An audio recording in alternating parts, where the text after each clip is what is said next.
Bien, voy a explicar un video acerca, o bueno, voy a explicar acerca de la Iglesia Imperial, que abarca como parte de lo que es la historia de la Iglesia, ¿no? Una parte de la historia de la Iglesia, y como he puesto aquí, abarca desde el Edicto de Constantino hasta la caída de Roma Occidental, ¿no?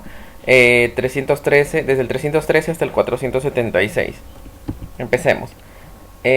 Victoria del cristianismo, ¿no? Empieza con qué? Con que Diocleciano se sube al trono imperial, ¿no? Y empieza a prohibirse la religión cristiana, ¿no? En el año 305. Aquel dice que profesaba dicha religión se le castigaba con tortura y muerte, ¿no? En el año 312 dice después de Cristo Constantino y Maxencio estaban en guerra, ¿no? Saliendo victorioso Constantino, ¿no? En el año 313 dice Constantino promulga su edicto de tolerancia que pone fin a las persecuciones, ¿no? Entonces se le llama victoria del cristianismo justamente por esto, ¿no? Porque se pone fin a las persecuciones, ¿no? Ya no se castigaba con tortura y muerte, ¿no? Eso fue gracias a Constantino, ¿no? Al edicto que él promulgó. Ahora, en el año 323 después de Cristo, Constantino llegó a ser supremo emperador, dice, y se entronizó al cristianismo, ¿no? Constantino era justo, aunque a veces era cruel y tirano, dice. Retrasó su bautismo hasta poco antes de su muerte con la idea de que prevalecía en ese tiempo de que el bautismo lavaba todos los pecados cometidos previamente, ¿no? O sea, Constantino básicamente empezó a ser el emperador, ¿no? Y él era un varón justo, como dice acá, ¿no? Pero muchas veces también era cruel, ¿no? Y tenía básicamente creencias que no eran basadas en la palabra de Dios, ¿no? Ahora, durante este periodo cesó toda persecución de cristianos, ¿no? Justamente por eso se le llama victoria del cristiano, ¿no? Porque cesó todo tipo de persecución, ¿no? Ya no se les acusaba, ya no se mataba a los cristianos, ¿no?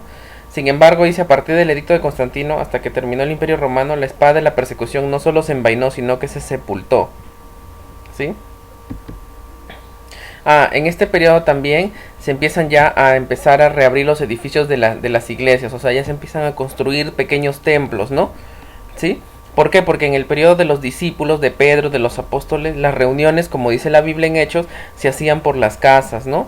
Pero es a partir de este momento donde se empiezan ya a levantar edificios, ¿no? Y las iglesias ya tuvieron, dice acá, libertad para construir templos, ¿no? A ver, permítame un momento. Sí, entonces acá, ¿no? Tuvieron libertad para construir templos, ¿no? Ahora, dice Constantino dio el ejemplo de construir grandes templos en Jerusalén, Belén y en su nueva capital, Constantinopla, ¿no? 2 generaciones después fue que empezaron a aparecer las imágenes en las iglesias, ¿no? Pero esto horrorizaba a los cristianos primitivos ya que conducía a la idolatría, ¿no? ¿Sí? Entonces, la idea de construir grandes templos fue con Constantino, ¿no? Constantino fue el que dio esa idea de poder construir templos. Ahora, una vez que se empezaron a construir templos, ya empezó a ponerse imágenes en las iglesias o en los templos, ¿no? Y como dice acá, ¿no? Los cristianos primitivos se horrorizaban porque conducía a la idolatría. Se dio lugar a la adoración pagana, ¿no? Y cesaron los sacrificios oficiales. Y los templos se sostenían por el tesoro público. Estas donaciones se concedían a las iglesias, ¿no? Al clero, el clero hace referencia al conjunto de personas que estaba pues dentro de la iglesia, ¿no? Como de repente algún tipo que tenía un cargo dentro de la iglesia, ¿no? De repente el sacerdote, qué sé yo, ¿no? Al clero dice se le otorgó muchos privilegios. Uno de estos privilegios fue que ya no se le exigía el cumplimiento de los deberes públicos, ¿no? Que eran obligatorios, ¿no? O sea, es decir, ya como que empezaron a exentarlos de lo que es los impuestos, ¿no? Aquellas cosas que todas las personas hacían, ¿no? Pagaban. Entonces, eran, como dice acá, eran obligatorios para los ciudadanos, ¿no? Pero ellos fueron excluidos del pago de esas contribuciones, ¿no? ¿No? Se proclamó el primer día de la semana como día de descanso y de adoración, ¿no?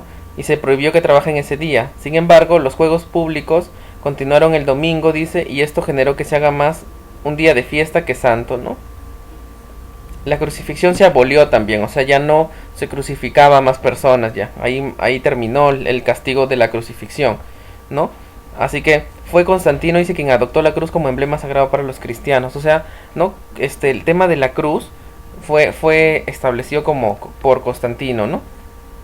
Y desapareció el mal del infanticidio, porque muchos recogían niños abandonados y los criaban y luego los vendían como esclavos, ¿no? O sea, si podemos también decir una ventaja de esto, muy aparte de la idolatría que había y muy aparte de todo lo que Constantino estaba haciendo, la parte, digamos, buena era que el infanticidio se desapareció, ¿no? ¿Por qué? Porque la gente tenía ese corazón de poder recoger niños abandonados, los criaba y luego los vendía como esclavos, pues, ¿no? Aunque el resultado, dice, el triunfo del cristianismo fue muy bueno, inevitablemente la alianza del Estado y la Iglesia también trajo en su curso muchos males. Dice, ¿no? La persecución, el cese, o sea, el que termine la persecución fue una bendición, pero se estableció el cristianismo como una religión del Estado, y llegó a ser una maldición, dice. Todos procuraban ser miembros de la Iglesia y a casi todos los recibían, ¿no? Tanto buenos como malos.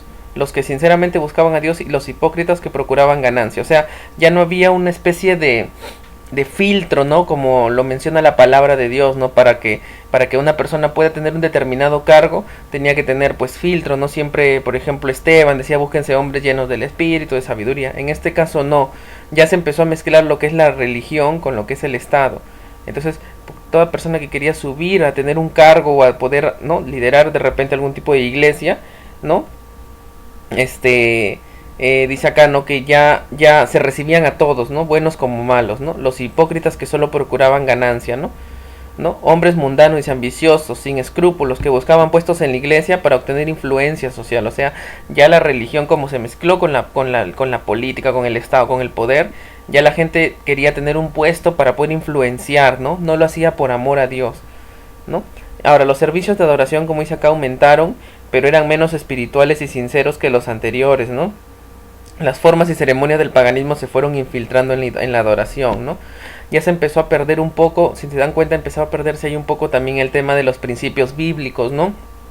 Ya no era sincero la adoración, ¿no?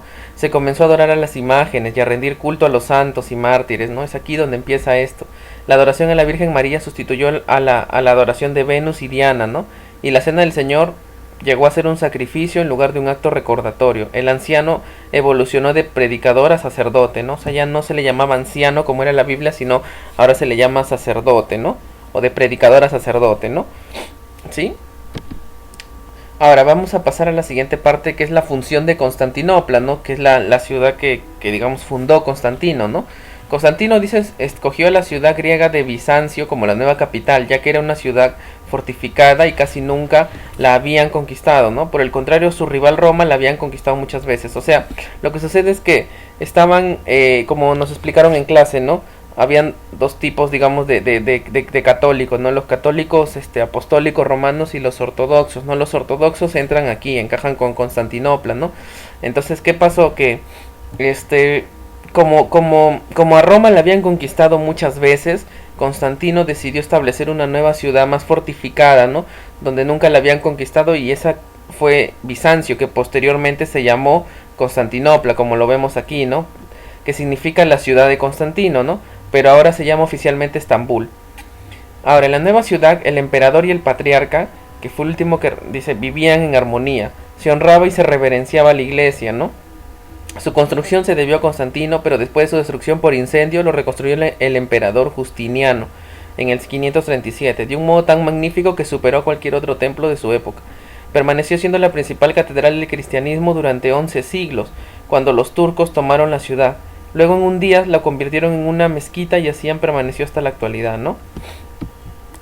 División del imperio, ¿no? Justamente es lo que acabo de decir, ¿no? El imperio se dividió en Imperio Romano de Occidente y el Imperio Romano de Oriente, ¿no? El Imperio Romano de Occidente, su capital era Roma, y el Imperio Romano de Oriente era Constantinopla, ¿no? Acá leamos, dice, después de fundada la nueva capital vino la división del imperio. Las fronteras eran tan extensas y el peligro de invasión bárbara era tan inminente que un solo emperador ya no podía proteger sus vastos dominios. Así que, dice, Teodosio completó la separación. Desde el tiempo de Teodosio el mundo romano se dividió en oriental y occidental, ¿no? Separados por el mar. ¿No? Y supresión al paganismo, ¿no? Constantino era tolerante, tanto, dice, por temperamento como por motivos políticos, aunque era enérgico en su reconocimiento de la religión cristiana. No sancionaba ningún sacrificio a las imágenes que antes se adoraban y puso fin a las ofrendas a la estatua del emperador. Sin embargo, los sucesores de Constantino en el trono fueron intolerantes. La conversión de los paganos avanzaba con bastante rapidez, aún demasiado rápido para el bienestar de la iglesia. No mucho después del reinado de Constantino, su hijo ordenó la pena de muerte y confiscación de todas las propiedades de los adoradores de ídolos, ¿no? O sea, como que se eliminó el paganismo, ¿no? Durante este tiempo, ¿no? Un poco. Ahora, controversias y conflictos. Sí, aquí básicamente hablamos acerca de aquellas, la doctrina básicamente que se enseñaba, ¿no? La primera controversia que hubo fue con respecto a la Trinidad, ya que se afirmaba que Jesús era inferior a Dios y que no era eterno en existencia, ¿no? Esto era la primera controversia, o sea, no parece que no tenían mucho conocimiento, la palabra tal vez sí, pero mira, decían acá que se afirmaba que Jesús era inferior a Dios y que no era eterno en existencia, ¿no? La segunda controversia fue con respecto a la naturaleza de Cristo, pues se afirmaba que Cristo se afirmaba que la naturaleza divina tomó la naturaleza humana de Cristo, ¿no? Además se decía que Jesús no era hombre, sino Dios en forma de hombre, ¿no? La controversia más extensa fue con relación al pecado y la salvación. Se decía que no heredamos nuestra naturaleza pecaminosa de Adán, sino que cada alma hace su propia elección. Ahora, desarrollo del poder de la iglesia romana. Roma, como Roma había sido conquistada muchas veces, y Constantino, pues, ¿no? Se divide el imperio y saca, ¿no? El imperio romano oriental con su capital Constantinopla. Empezó a predominar, ¿no? Pero aquí ya empieza nuevamente Roma a tener a recuperar el poder y el prestigio, ¿no? Con respecto a Constantinopla, ¿no? Ahora, es aquí justamente donde ya al líder de Roma o al obispo se le empieza a llamar papa, ¿no? Y ya se le pone sobre un trono de autoridad, ¿no? Ahora, en todas partes los obispos gobernaban las iglesias, pero surgía la pregunta: ¿quién gobierna a los obispos? A los obispos. De ahí fue que salió el obispo principal, al que después se le llamó papa, ¿no? O sea, no se le llamaba sacerdote en ese inicio a los que gobernaban las iglesias, sino obispos, ¿no? Pero se necesitaba un líder que gobierne a esos obispos, ¿no? Y a ese ya se le llamó papa, ¿no? Ahora, según ellos afirman que el primer obispo, el primer papa fue Pedro, ¿no? Ellos por eso decían que Pedro debió haber sido el primer papa, ¿no? Se citaba dos textos, ¿no? Se basaban en dos textos, ¿no? Para hacer esta afirmación, ¿no? Uno de ellos es cuando cuando Jesús le dice a Pedro: tú eres Pedro, y sobre esta piedra edificaré mi iglesia. Y el otro es cuando le dice: apacienta mis ovejas. Se arguía que Pedro fue la primera cabeza de la iglesia, entonces sus sucesores, los papas de Roma, deberían continuarse autoridad. Ahora, la iglesia de Roma, dice, desplegaba un cristianismo práctico. Ninguna iglesia la superaba en su cuidado por los pobres, no solo entre sus miembros, sino aún entre los paganos en tiempos de hambre, ¿no? Dio gran ayuda a las iglesias perseguidas en otras provincias. Cuando un funcionario pagano, dice, en Roma, demandó los tesoros de la iglesia, el obispo congregó a sus miembros pobres y dijo: estos son nuestros tesoros. O sea, tenían eran muy dadivosos, ayudaban bastante, ¿no? Pero sabemos que la doctrina que ellos estaban estableciendo era incorrecta, ¿no? Ahora, la caída del Imperio Romano Occidental, ¿no? Se produce la caída, dice, del Imperio Romano Occidental a los 25 años después de la muerte de Constantino en el 337. Cayeron las barreras en la frontera del Imperio Occidental y las hordas de bárbaros comenzaron a entrar por todas las partes, dicen, las indefensas provincias, y establecieron reinos independientes,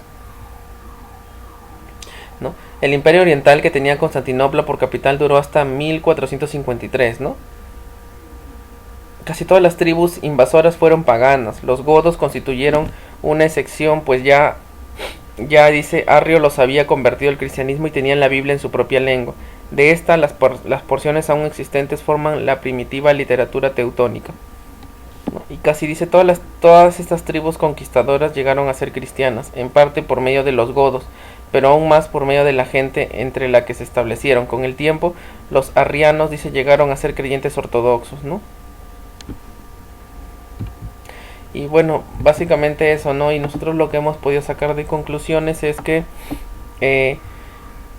una de las conclusiones es que la iglesia se empezó, pues, a mezclar con la política, como dije, ¿no? Y la gente ya no quería servir en un determinado lugar por amor a Dios, sino por amor al poder, por tener una posición, ¿no? Y eso creo que es algo que nosotros no debemos imitar, ¿no? Que nosotros debemos entender, ¿no? Que el servicio es, como nos enseñaron, el ser un líder es servir, entender que estamos para servir a la gente, ¿no? Y no por amor al poder, ¿no?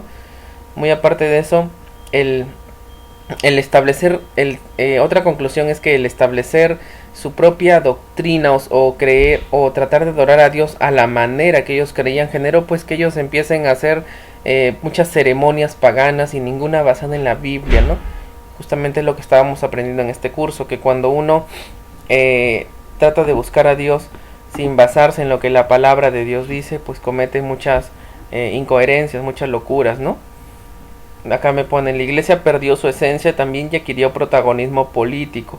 Y a pesar de la turbulencia de la época se levantaron hombres de Dios que defendieron la fe, también eso es cierto, ¿no? Como acá hemos mencionado en el trabajo algunos de los líderes del periodo, ¿no? Como Atanasio, Ambrosio de Milán, Juan o Jerónimo o Agustín, ¿no? Entonces, básicamente esta es la iglesia imperial, la parte de la iglesia imperial que abarca la historia de la iglesia, una parte de la historia de la iglesia, ¿no? Espero que se haya entendido y que, bueno, sea de su agrado.